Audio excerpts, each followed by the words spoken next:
बाळासाहेब हयात असताना बाळासाहेबांनी स्वतःचे मोल्ड बनवले होते. आपल्याला माहिती आहेत हे मोल्ड.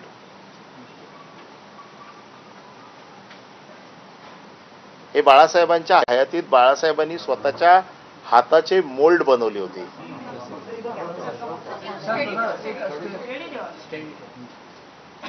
आणि हे मोल्ड कुठे ठेवले होते माहिती आहेत का? आपल्याला माहित असेल, सहाराचं जे स्टेडियम झालं अंधेरीला सगळ्या क्रिकेट प्लेयर्सचं, त्यावेळेला हे मोल्ड तिकडे बनवले होते बाळासाहेबांच्या हयातीत. त्यानंतर हे मोल्ड उद्धव ठाकरे यांच्या मुख्यमंत्री निवासी वर्षा बंगल्यामध्ये, जिथे उद्धव ठाकरे बसायचे, त्याच्या पाठीमागे ठेवले होते. हे मोल्ड बाळासाहेबांच्या हयातीत बाळासाहेबांनी बनवलेले मोल्ड आहेत. अच्छा, म्हणजे तो जो संदर्भ उद्धव ठाकरेंनी दिला की मी ठसे घेतलेले, तो हा मोल्ड आहे. हा मोल्ड आहे.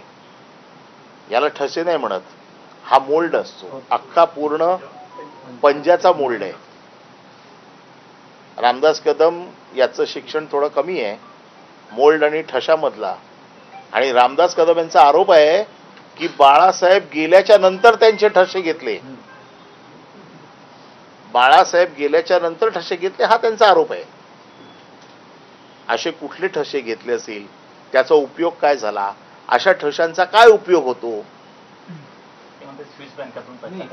स्विस बँकेची पद्धत रामदास कदमला माहिती आहे का? रामदास कदमचं अकाउंट आहे का तिकडे स्विस बँकेत, की अशा प्रकारचे ठसे घेऊन स्विस बँकेतनं पैसे येतात?